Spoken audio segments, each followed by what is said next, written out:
नमस्कार दोस्तों, मैं आपके लिए लाया हूं नंबर सिस्टम के टॉप 5 क्वेश्चंस।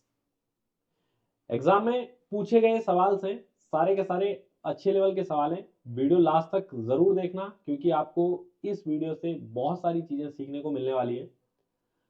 और नंबर सिस्टम के कैसे क्वेश्चंस अभी हाल फिलहाल में एग्जाम्स में पूछे गए वो सारे टॉप 5 क्वेश्चंस मैंने यहाँ पर लिए। तो पहला क्वेश्चन आपके सामने स्क्रीन पर दिख रहा होगा। ये आपका पहला सवाल है आज की क्लास का। What is the sum of square of all 4 digit numbers each of which is completely divisible by 4। 4 से डिविजिबल होनी चाहिए, ये आपके लिए सवाल है। थोड़ा और बड़ा कर देता हूं मैं इसको, ध्यान से देखना। ये आपके लिए सवाल है, कह रहा है कि दो अंकों की संख्याओं के वर्ग का योग क्या होगा जिसमें प्रत्येक 4 से पूरी तरीके से विभाजित है। दो अंकों की संख्याओं के वर्ग का योग। अब देखो, दो अंकों की संख्या होनी चाहिए। What is the sum of square of all 2 digit numbers. अब दो अंक का नंबर जो 4 से डिविजिबल है वो कौन सा नंबर है, पहले पहले तो आपको वो ढूंढना पड़ेगा। तो पहला नंबर है 12, फिर है उसके बाद 16। 4 से डिवाइड होने वाला दो डिजिट का सबसे छोटा नंबर 12 है, और ये उसके बाद में 20 है, और ये इस तरीके से जाएगा 96 तक।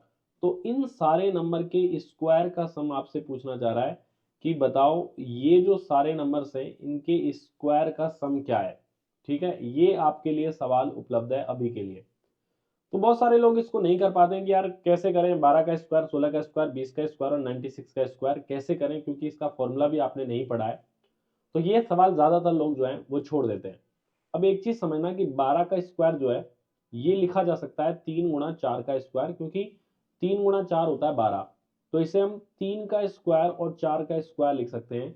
वैसे हम 16 का स्क्वायर लिखने जाएंगे तो इसे 4 गुणा 4 का स्क्वायर लिखेंगे। तो 4 का स्क्वायर मैंने बाहर ले लिया है, इसको 4 का स्क्वायर गुणा 4 का स्क्वायर लिख सकते हैं। वैसे ही 20 का स्क्वायर अगर मैं लिखूंगा तो इसे हम 4 का स्क्वायर इंटू में 5 का स्क्वायर लिख देंगे। तो आप एक चीज देख पा रहे हैं कि हर सवाल के अंदर 4 का स्क्वायर या हर चीज के अंदर 4 का स्क्वायर जो है वो कॉमन आ रहा है। तो आप 4 का स्क्वायर जब यहाँ से कॉमन लेंगे तो यहाँ से 3 स्क्वायर, फिर 4 स्क्वायर, फिर 5 स्क्वायर, कुछ इस तरीके से वैल्यूज हमको मिलने लग जाएंगी। 3 का स्क्वायर, 4 का स्क्वायर प्लस 5 का स्क्वायर, और इसी तरीके से लास्ट तक सॉल्व करने पर ये 24 का स्क्वायर यहाँ पर बच जाएगा। ठीक है। अब देखो, सवाल को अगर आप स्मार्टली अप्रोच करना चाहते हैं तो यहां ऑप्शन देखो, आप 4 के स्क्वायर का मल्टीपल होना चाहिए। 4 के स्क्वायर का मल्टीपल यानी कि 16 का मल्टीपल होना चाहिए। अब 16 में 8 होता है तो 8 का मल्टीपल भी होना चाहिए। क्योंकि 16 का डिविजिबिलिटी रूल लगाना थोड़ा सा कठिन है, इसलिए 8 के रूल पर हम विचार करते हैं कि 8 का रूल लग रहा है या नहीं लग रहा।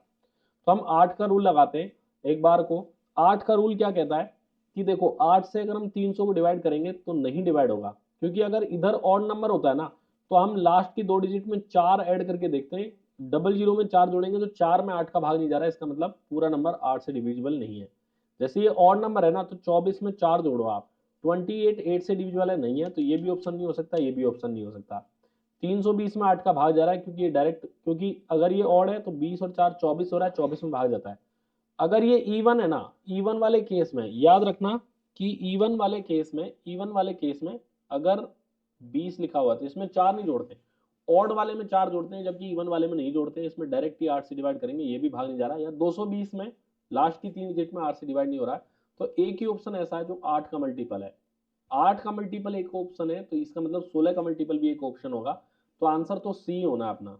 तो एक तरीका हमने यहाँ पर खोज लिया है कि आप इस तरीके से ऑप्शन की यूज लेके और 8 का डिविजिबिलिटी रूल लेके इस सवाल को सॉल्व करें। और अगर आप चाहते हैं कि भाई हम तो पूरा ही सॉल्व करना चाह रहे हैं तो आपको ज्यादा कुछ नहीं करना है। आपको 16 का स्क्वायर, 16 तो ये आ गया है।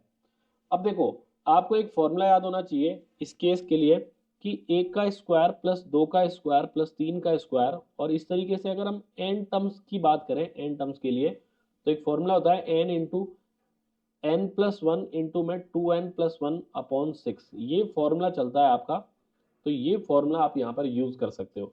लेकिन ध्यान रखना कि इसमें 3 से शुरू हो रहे हैं, तो कोई बात नहीं, हम अपनी तरफ से इमेजिनरी 1 और 2 का स्क्वायर इसके अंदर जोड़ देते हैं।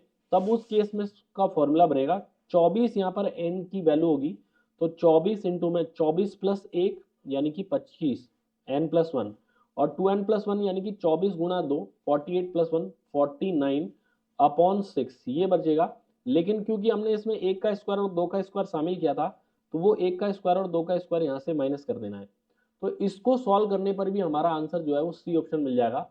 ये बात हमको ध्यान रखना है, ये कंप्लीट इसका सॉल्यूशन है जो डिटेल से आपको देखना था। अगर मान लो कि किसी कंडीशन में 16 के मल्टीपल या 8 के मल्टीपल 2 मिल जाए हमें, तो आपको पूरा ही सवाल सॉल्व करना पड़ेगा, इसलिए पूरी जानकारी जानना बहुत जरूरी है। ठीक है, अगला सवाल आपकी स्क्रीन पर है ये। इसमें क्या कहा गया देखो, on dividing 15,971 by a certain number, the quotient is 55 and the remainder is 21, find the divisor।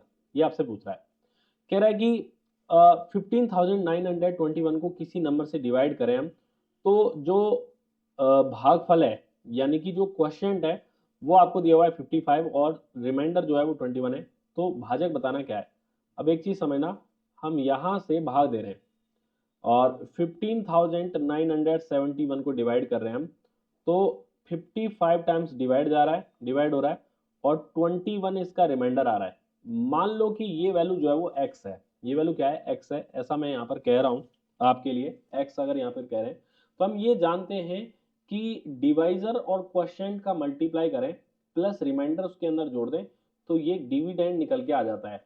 ठीक है, या फिर मैं भाजक और भागफल को गुणा करके शेषफल जोड़ दो इसमें तो भाज्य निकल के आ जाता है, ऐसा हम जानते हैं।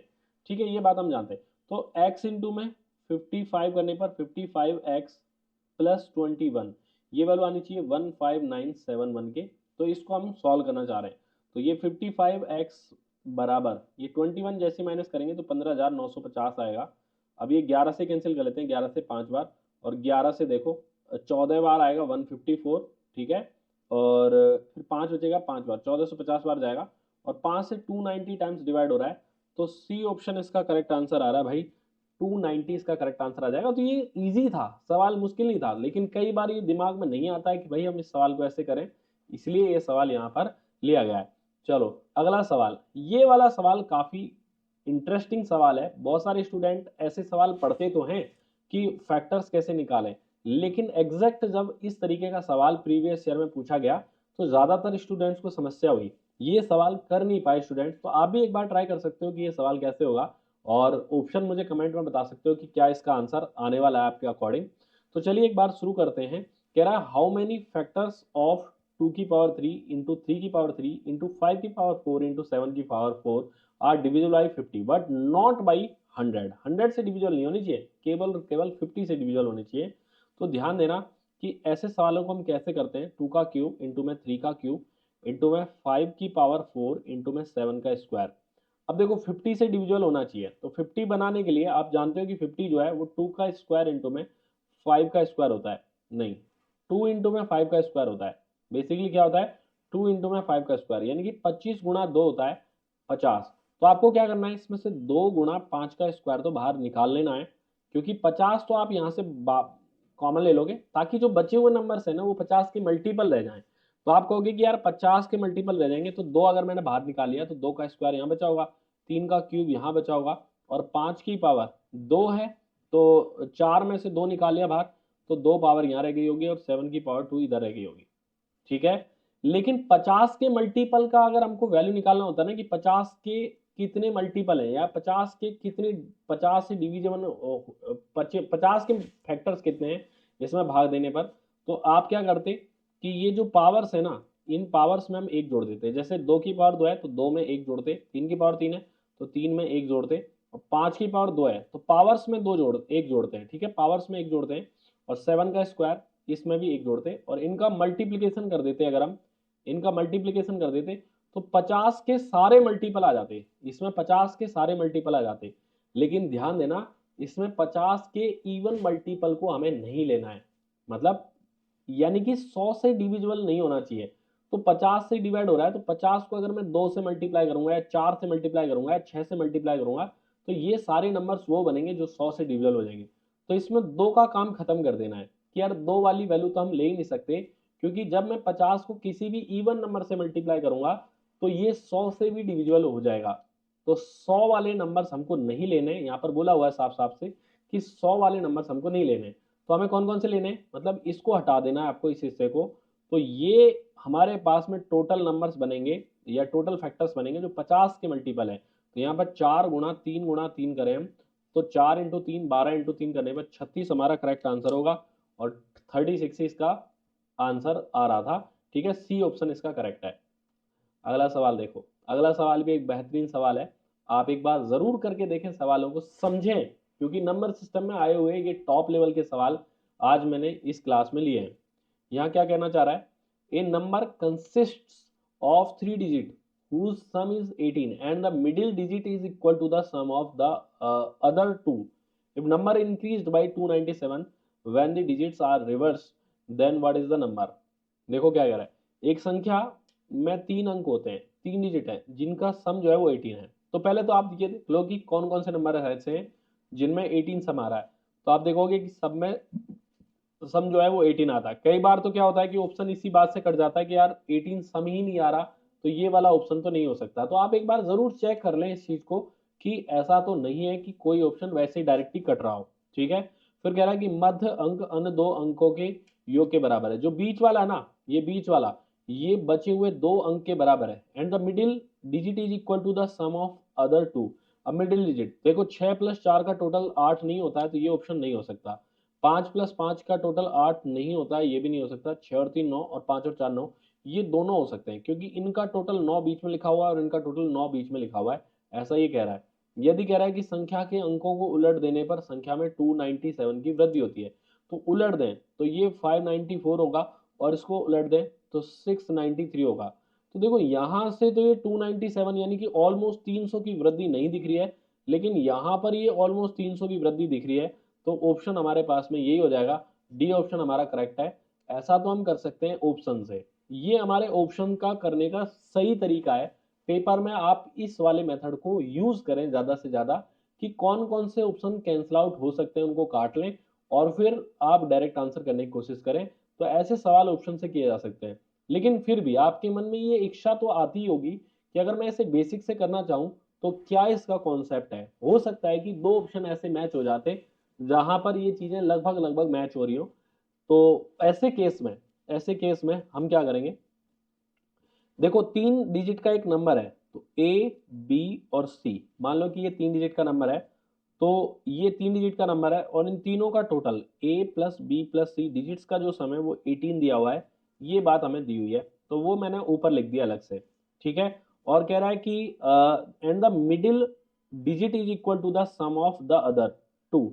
ये जो मिडिल डिजिट है ना बी, ये ए और सी के टोटल के बराबर है। ये भी बात लिख दी है मैंने अलग से।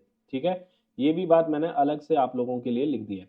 अब क्या कहना चाह रहा है, और कहना चाह रहा है कि यदि संख्या के अंकों को पलट दें तो संख्या में 297 की वृद्धि होती है।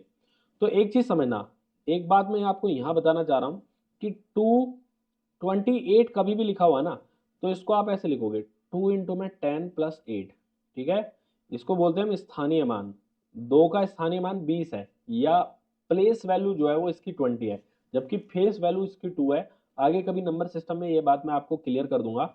यहां पर हम देखते हैं कि 28 को हम ऐसे लिख सकते हैं, जैसे 763 लिखा हुआ है, तो इसको हम लिखेंगे कि यार ये सैकड़े वाला अंक है। Unit place, tens place, 100 place वाले को 100 से मल्टीप्लाई करेंगे, और 700 प्लस 60 को 6 इंटू 10 और 3 लिखेंगे। तो ये हमारे पास 763 को लिखा जा सकता है। जैसे अगर मुझे एबीसी को लिखना हो, अगर मुझे इस केस में अगर एबीसी को लिखना हो तो मैं लिखूंगा इसको, ध्यान देना,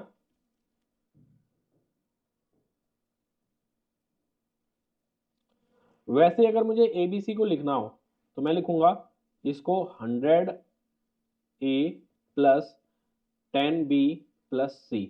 और अगर मैं इसको पलट देता हूं, ध्यान देना पलट देता हूं, यानी कि सी बी ए लिख देता हूं, तो ये बनेगा 100 सी प्लस 10 बी प्लस ए, ये बनेगा। ठीक है, कह रहा है कि संख्या को उलट देने पर संख्या में इतना वृद्धि हो जाती है, यानी कि अगर मैं इसमें से माइनस कर दूं तो 297 के बराबर वैल्यू आएगी। तो इसमें से माइनस करूंगा तो ये हिस्सा कट जाएगा, और 100 सी में से सी माइनस करने पर 99 सी माइनस ए, ये बचेगा। देखो 100 सी में से अगर मैं सी माइनस करूंगा तो 99 सी, और ए में से 100 ए माइनस करूंगा तो माइनस 99 ए।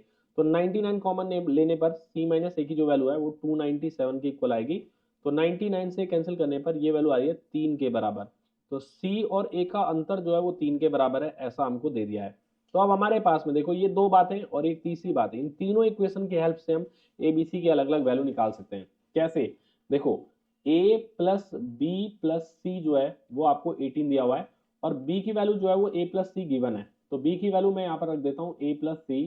तो यहाँ पर ट्वाइस ऑफ a प्लस सी की वैल्यू आ रही है, क्योंकि दो बार a हो जाएगा और दो बार c हो जाएगा, वो 18 है। तो यहाँ से a प्लस सी की वैल्यू मैं 9 लिख सकता हूँ और c माइनस a की वैल्यू, c माइनस a की जो वैल्यू है वो दी हुई है 3। तो अगर मैं इनको जोड़ दूंगा तो a से a हिस्सा कट जाएगा और 2c बराबर 12 आने पर c की वैल्यू कितनी आ जाएगी? 6। तो c की वैल्यू 6 है, तो c की वैल्यू 6 आई है। अब c की वैल्यू 6 आई है, तो c की वैल्यू 6 आई है, तो 6 में से क्या माइनस करूं मैं, ठीक है, कि a की वैल्यू ये 3 आ जाए, तो a की वैल्यू कितनी आ रही है? 3। तो a की जगह 3 आ रहा है, ध्यान देना, a की जगह 3 आ रहा है और c की जगह 6 आ रहा है और b जो है वो इन दोनों का टोटल है, तो 396। डी ऑप्शन आपका करेक्ट आंसर आ रहा है। ये इसका प्रॉपर एक सिस्टमेटिकली डिटेल्ड सॉल्यूशन है। आपने सीखा यहाँ पर कि किस तरीके से इसको हम सॉल्व कर सकते हैं। ठीक है, ये 5 क्वेश्चन थे। एक और सवाल है, हाँ 5 को नहीं, वो पहला तो थंबनेल वाला था। एक और सवाल आपके सामने ये दिया हुआ है, नीचे दी गई संख्याओं में से कौन सी संख्या पूर्ण वर्ग नहीं है। अब देखो परफेक्ट स्क्वायर पहचानना ही नहीं जानते आप, अगर परफेक्ट स्क्वायर पहचानना नहीं जानते हो तो ये सवाल बताओ कैसे करोगे। परफेक्ट स्क्वायर के लिए दो कंडीशन मैं आपको बता देता हूं। परफेक्ट स्क्वायर में याद रखना कि कभी भी यूनिट डिजिट वाले प्लेस पर, यूनिट डिजिट वाले केस पर 2 3 7 8 ये 4 नंबर कभी भी नहीं हो सकते, कभी भी नहीं हो सकते 2 3 7 8। क्यों? क्योंकि देखो एक का स्क्वायर करने पर तो एक आता है, दो का स्क्वायर करने पर 4 आता है, तीन का स्क्वायर करने पर 9 आता है, चार का स्क्वायर 16 में 6 आएगा यूनिट डिजिट, पांच के स्क्वायर 25 में 5 आएगा, छह के स्क्वायर में 36 में 6 आएगा, सात के स्क्वायर 49 में 9 आएगा, एट के स्क्वायर में 64 में 4 आएगा, 9 के स्क्वायर 81 में 1 आएगा और 10 के स्क्वायर में 100 में 0 आएगा। तो आपने देखा कि कभी भी 2 3 7 8 नहीं आते हैं। तो कौन सा परफेक्ट स्क्वायर नहीं है, ये बात पहली ही बात से निकल के आ जाती है कि 4 हो सकता है, 4 हो सकता है, 6 हो सकता है, लेकिन 2 नहीं हो सकता। तो ऑप्शन सी ही इसका आंसर निकल के आ जाएगा कि ये नहीं हो सकता। तो हमसे नहीं होने वाला पूछा गया है, तो यही करेक्ट आंसर निकल के आ जाएगा। ठीक है, और दूसरी बात क्या होती है, दूसरा जो कंडीशन ये होता है कि दुनिया के किसी भी परफेक्ट स्क्वायर के लास्ट दो डिजिट, जैसे ये नंबर परफेक्ट स्क्वायर नंबर है, इसकी जो लास्ट डिजिट है, लास्ट दो डिजिट है, ये वही हो सकती है जो 1 से 24 तक के स्क्वायर में कहीं ना कहीं आ गई हो। जैसे 1 हो सकता है लास्ट में, जैसे 0 1 हो सकता है, जैसे 0 4 हो सकता है, 0 9 हो सकता है, 16 हो सकता है, 25 हो सकता है, 36 हो सकता है। ऐसे 24 के स्क्वायर 576 में 76 हो सकता है लास्ट में, और 22 का स्क्वायर 484 होता है, तो 84 लास्ट की दो डिजिट हो सकती है। तो 24 तक के स्क्वायर की ही लास्ट दो डिजिट आ सकती है, तो 0 2 जो है वो कहीं पे भी नहीं आएगा। ये भी एक बात है जो आपको याद रखनी चाहिए परफेक्ट स्क्वायर के लिए। तो सी ऑप्शन करेक्ट है। ऐसे सवाल एग्जाम्स में पिछली बार पूछे गए हैं, पांचों सवाल इंपॉर्टेंट है। आपको अगर ये वीडियो अच्छी लगी है तो अगली वीडियो का इंतजार के लिए मुझे कमेंट कीजिए और मुझे बताइए कि ये सेशन आपको कैसा लगा। धन्यवाद।